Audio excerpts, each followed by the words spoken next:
All right, let's bring in Jamie McLennan.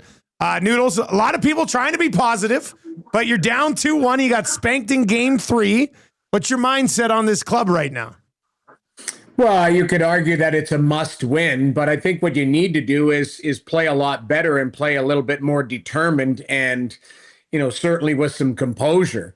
Florida, that's exactly the way that they wanted to play. And they were able to get underneath your skin. They were able to, execute on their plays. It was just an awful game. It was probably their worst game of the playoffs since game, 1 or 2 since LA. Yep. So you got to flush it down the toilet. I like the perspective of a lot of people writing in saying it's 2-1 in the Stanley Cup final. Would you take that? Last year, you're chasing it at 3-0, and you found a way to make it a series. Now, what I would look at it is you've got to find a way to solve some of the issues that Florida's been able to create. Sam Bennett's been a problem, so you got to defend him a lot better. Brad Marchand has been a problem. You got to find a way to at least neutralize that third line. That third line of the Florida Panthers could be the best it could actually be the best line in the playoffs right now. If you take a look at it, they're the reason why they got by the Toronto Maple Leafs. They were big against Tampa. I think they're just so effective on a lot of different fronts because you're looking at matchups and usually your top 6 cancel each other. The third line has to be difference makers, and they have been. So everyone to a man. I can't think of anybody that played well the other night on Monday night. Right from 97 to 29, right down to the goaltender who looked like he was doing the breaststroke again in a few saves. He was on his stomach trying to move around. So you flush it and you move on, and you not even hope. You have to have a response, and it's not even a response. It's a must win because you don't want to get down 3-1 and chase the series again. And is that kind of, Noodles, when you talk about the third line, the reason why maybe the depth that's been so impactful for the Oilers in this run is kind of dried up, shall we say, over the last 3 games? Yeah, absolutely. And, you can point to a guy like Podkolzin who, certainly had a rough game, had a rough shift where Bennett runs him over and then he turns that puck over. That was the dagger. I asked my analytics friend, Mike Kelly, who works at Sportlogic, again, I'm not putting a bullseye on a guy like Stuart Skinner, but you look at the glaring errors that the Oilers have given up, and that's 4 breakaways in the last 2 games.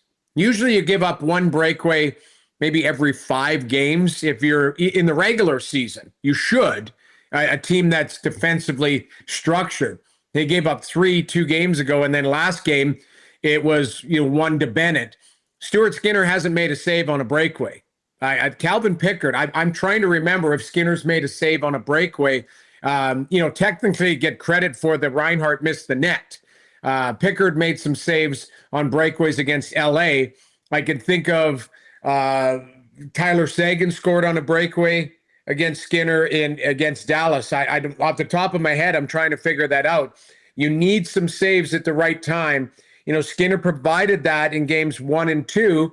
But I will say Bobrovsky's been better. I thought Bobrovsky was fantastic early in the game when the Oilers were out shooting them 8-3 and really pressed to get back into the game.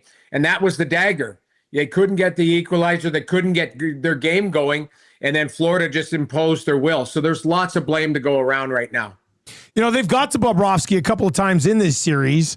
And then you're right. I fully agree with you. I thought he was awesome in the first period of game 3. When he's on his game like that, how do you get him off of it? What do you do? What do you have to do? Because I'm not sure there is much you can do. He's a phenomenal goaltender. He's going to be in the Hall of Fame. I mean, what do you do when he's in his bag, I guess? Easier said than done, but you got to be picking corners. So I'll give you an example. McDavid walks right downtown. There's little traffic on him, but he tries to go low ice on the glove side, and Bobrovsky makes a left pad save.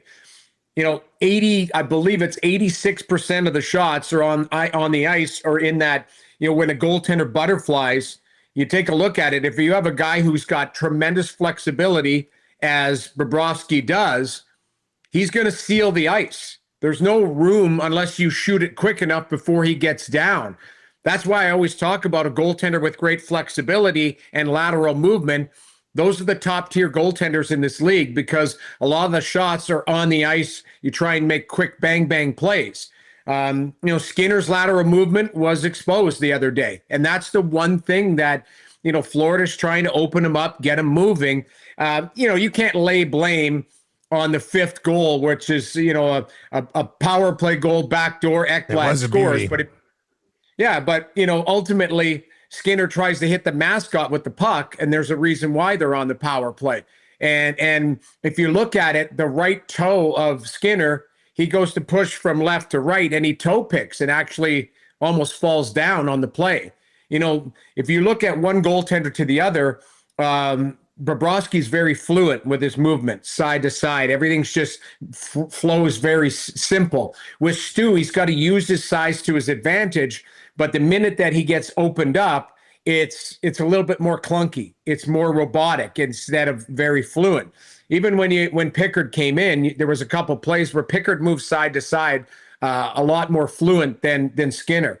I think Skinner has to have a game. I'm sorry. You could say McDavid, you could say Draisaitl, but what the goalie needs to do is solve a bunch of problems if there's mistakes. And believe me, there's enough mistakes to go around. 25 did not have a night. Neither did Klingberg. I mean, those guys were awful in their own zone. When they had the puck on their stick, they were making poor decisions with it. And Klingberg can blame the ref all he wants. He skated to the ref with the puck. Move the puck quicker.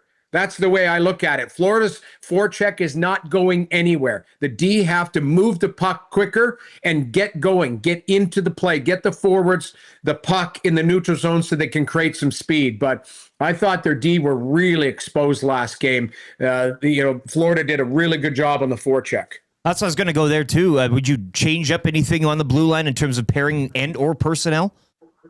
Stetcher for Klingberg could be a thought process. Yeah. Stetcher's a quicker skater, can distribute the puck.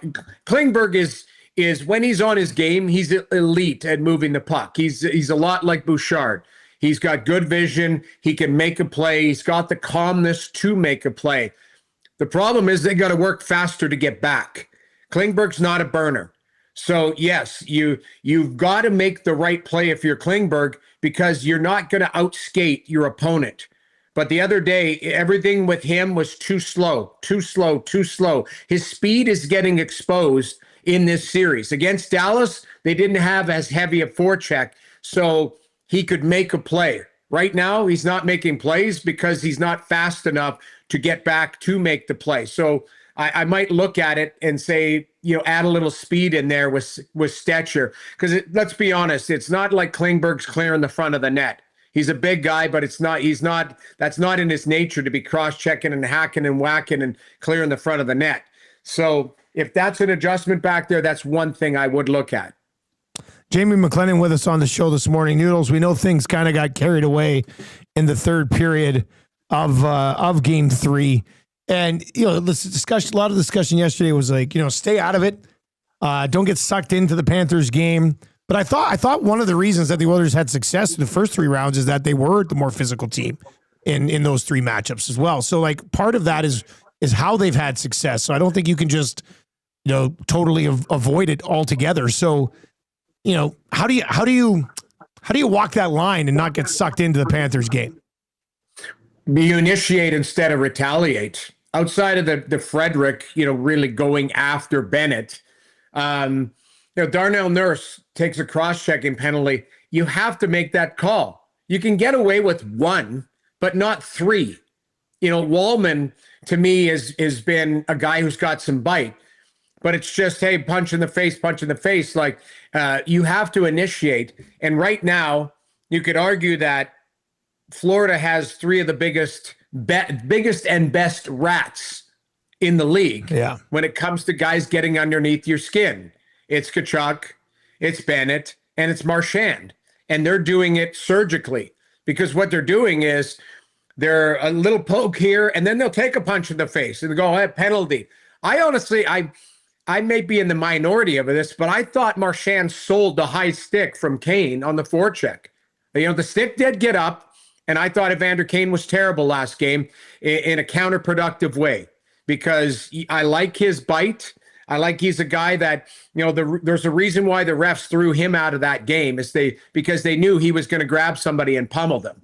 But in the end, Kane has to walk that line as to, being the agitator, being a guy who is feared on the ice, because he is, but not taking stupid penalties 200 feet away from your net in the first period. So to me, it's that fine line, but you have to initiate. I don't think they back off on their aggressiveness. It's just the composure. That's the difference. You've got to outsmart your opponent, and Florida was clearly smarter last game.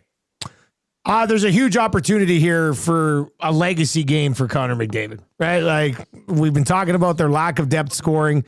We were kind of debating what's more concerning moving forward, the lack of depth scoring or the way that they've defended lately.